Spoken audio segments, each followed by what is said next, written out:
Okay, a contract must be it must be contracted under free will. Okay, so if there's element of caution, okay, caution is duress, like fear of loss of life, threats, bodily harm, those are actually, there's a criminal act to it. So if like somebody hold you at gunpoint to sign a contract, then those are caution.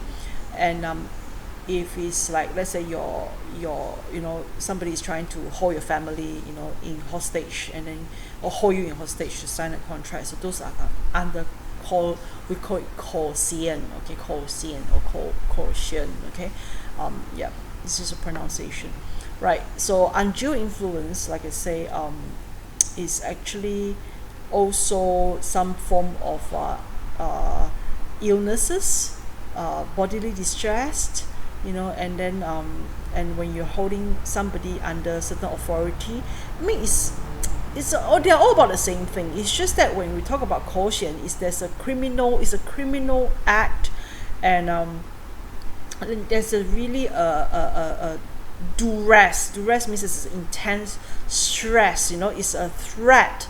That has intense stress to it.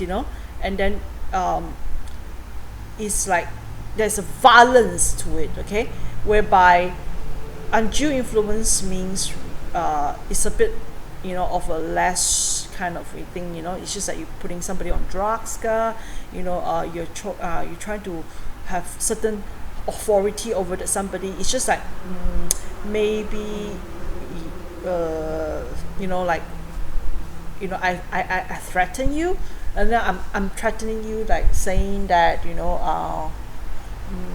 I mean, I don't really gonna hit you. There's no violence to it, but then I may mentally stress you. So how do I say that?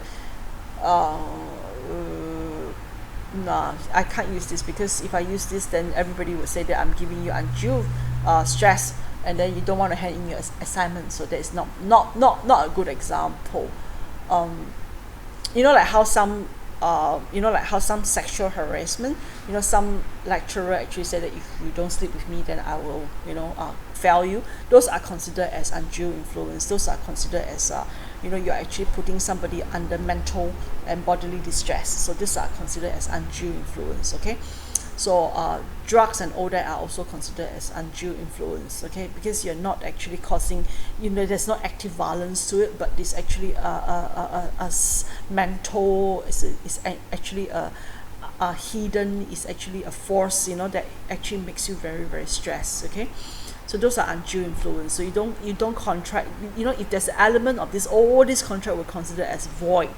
If somebody comes out and say that you have been doing this when I sign a contract, then everything is considered as void. Okay, so fraud is now we're talking about not the stresses and not the mental thing anymore. Fraud is actually a deceit. This is like a con man job. This is really a deceiving, like you're out there trying to deceive, you're out there trying to conceal facts, and then to make you believe certain things, and then to get you to they cover up certain things, like they create certain things, and it's actually really a fraud. And it's different from misinterpretation. Misinterpretation is just basically that there is there's some clauses there, there's a statement, there's a fact that they present it as an untrue statement. But if we talk about fraud, it's like a whole contract is actually like a con job. Like it's like there's no such thing. It's like somebody trying to tell you that we are tearing down Eiffel Tower and we're gonna sell all the steel in Eiffel Tower, and then they bring in Mr. A to talk to you, they bring in Mr. B to talk to you. All these are con men. Those are considered as fraud. Misinterpretation is like contractually there is some there's a few type of misinterpretation. There's some misinterpretation that is actually innocent. Some misinterpretation is actually fraudulent, meaning that you actually put in certain words that lead somebody to make that commitment with you. An innocent representation is that there's no intention to deceive. It's just that I also believe that, I also believe that this particular clause, that this is going to happen.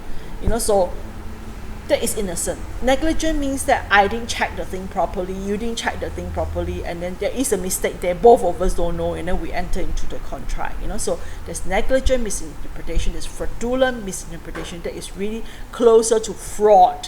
Fraud is like, you create that picture, you're making people believe that, so those are covered under fraud.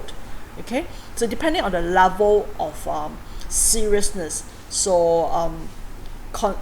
level of seriousness of the misinterpretation, it can be considered as fraud. Okay, get it right. Okay, and then another thing is what is the effect of all this? So the effect of all this is basically you make the contract void actually. And there's mistake here, mistake of fact, mistake of law. Mistake means that there's a technical mistake. In terms of construction contract, there will be a proper technical construction or method mistake, work method statement mistake, and all those are considered as mistake of fact. And mistake of law means that there is certain things that you put in there that is not supposed to be enforced in the law of Malaysia because you copy the contract maybe from an Australian contract, or you copy that from a Singaporean contract. It's actually not enforceable in Malaysia, so therefore it's a mistake. Okay, so mistake, common law rules actually take a very restrictive view of mistake. Okay, it means that you move into the contract and there is a mistake there, so what do you need to do about that? You see,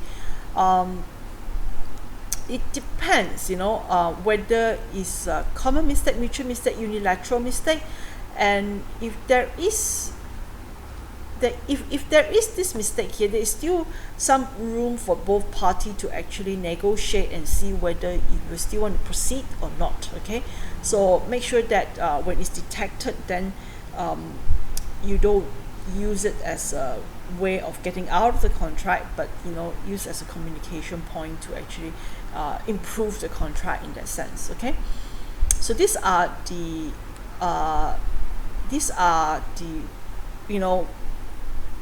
lawful way of contracting in Malaysia. Okay, this is the lawful way of contracting in Malaysia. So I think you all can read through this, and some of it are very, very detailed, so we don't go into that sort of details really, but it is okay to read through it and get yourself, there's 123 pages. I think if you read through it and listen to the recording, I think it will really help you to understand the formation of a contract. And this section here we talk about express and implied terms. So like I said, express terms is something that you write down, and it's actually all written down, as it's properly all set up in a contract. Those are express terms. Whether it's oral or non-oral is not so much of an issue, depending on the law of contract. The law of contract actually allows that, but the statute don't allow it. So at the end of the day, we're still talking about putting it as a proper written contract. That would be better. Okay, so express term is fully recorded, written down, whereas implied term is presumed, but that it presumes certain customary, meaning that if you're applying to certain native law or native customary practices is there, or industry practices, or is actually from the statute, those are all implied terms. Okay, and we also look at case laws. Okay, very important. All these terms and conditions, what are the conditions, what are warranties, what are enumerated terms, these are part and parcel of what is written down there in a proper contract. Okay, so so that is the end of this section, the formation of a valid contract and what is in a contract, or the terms, warranties, condition, enumerated terms, express, implied, and then the formation of a contract. So this is what forms a contract. Okay, so I think we have enough for this particular Tuesday lecture, and we'll continue with the Thursday lecture.